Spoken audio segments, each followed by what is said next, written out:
Halo anak-anak kelas 12 akuntansi. Ketemu lagi ya dengan Ibu. Nah, di kelas 12 Ibu akan mengajarkan tentang akuntansi keuangan. Jadi ini akuntansi keuangan lanjutan dari kelas 11. Nah, pertemuan kali ini yang akan kita bahas adalah mengenai aktiva tetap. Masih ingat dong ya yang termasuk aktiva apa saja? Ada aktiva lancar dan ada aktiva tetap. Jadi kita khususkan untuk pertemuan hari ini yang kita pelajari adalah aktiva tetap.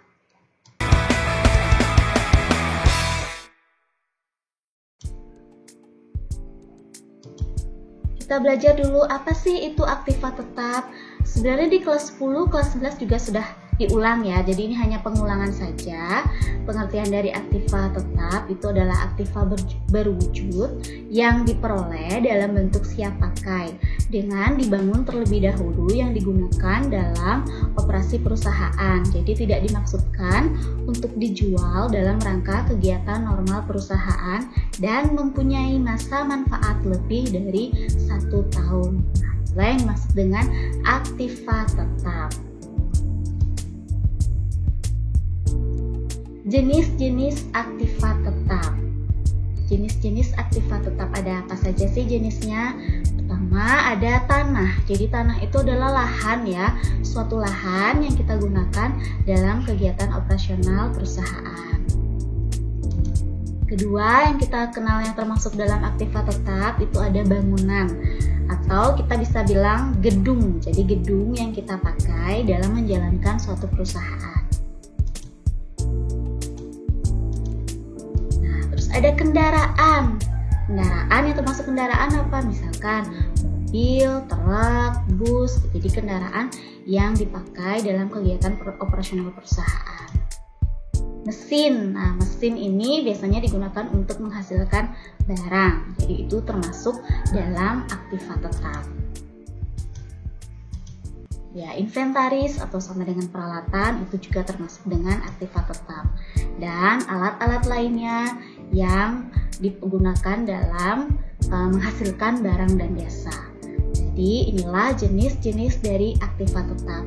Ada tanah, kendaraan, inventaris, bangunan, mesin, dan alat-alat lainnya. Paham ya? Oke, kita lanjut lagi. Karakteristik aktiva tetap. Satu, aktiva tetap itu biasanya memiliki bentuk fisik. Nah, bentuk fisiknya ada bentuk dan ukuran yang jelas. Jadi terlihat ya, terlihat ukurannya yang jelas. Kedua, aktiva tetap itu digunakan dalam kegiatan operasional. Jadi digunakan dalam kegiatan untuk menghasilkan barang dan jasa di suatu perusahaan. Yang ketiga, aktiva tetap itu tidak untuk dijual ke konsumen. Jadi aktiva tetap itu bukanlah barang dagangan, tapi itu adalah alat yang digunakan untuk menghasilkan barang. Maka aktiva tetap itu tidak untuk dijual ke konsumen. Yang keempat, masa manfaatnya lebih dari 1 tahun. Nah, aktiva tetap atau mesin misalkan itu memiliki masa manfaat atau umur lebih dari 1 tahun. Nah, paling tidak biasanya sih mesin 5-10 tahun. Jadi nggak mungkin baru beli mesin setelah 8 bulan itu sudah nggak bisa dipakai ya. Jadi masa manfaatnya itu lebih dari 1 tahun. Yang kelima, nilainya cukup besar. Nah, yang maksud dengan nilainya ini adalah harganya ya. Jadi aktiva tetap itu biasanya memiliki harga yang cukup tinggi.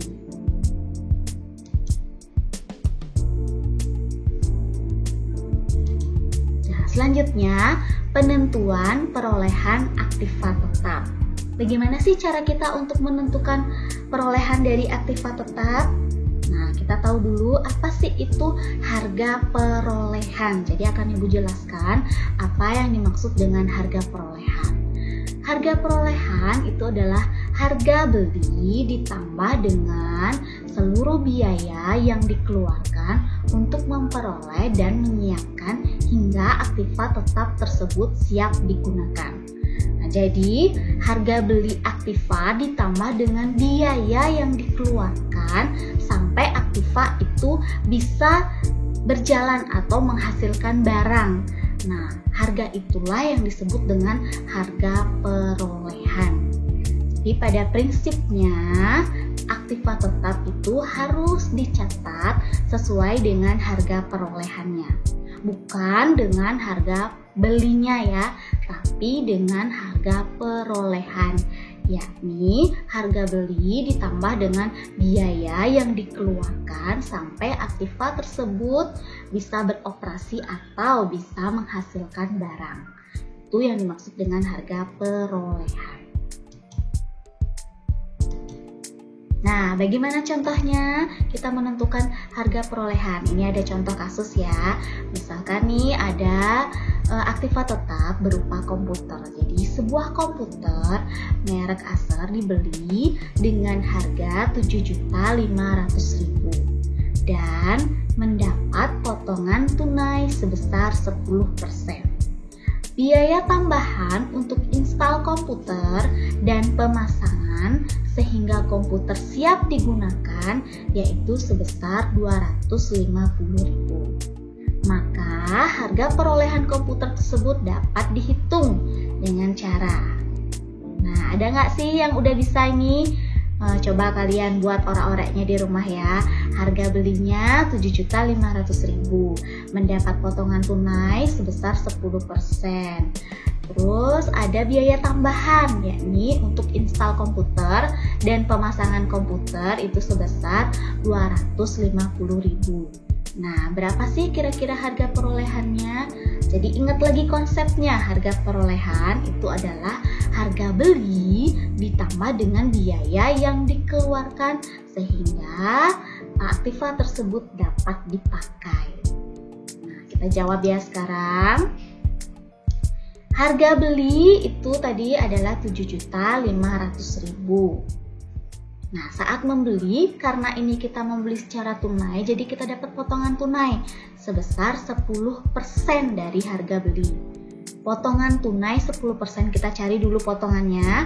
10 per 100 dikali 7.500.000.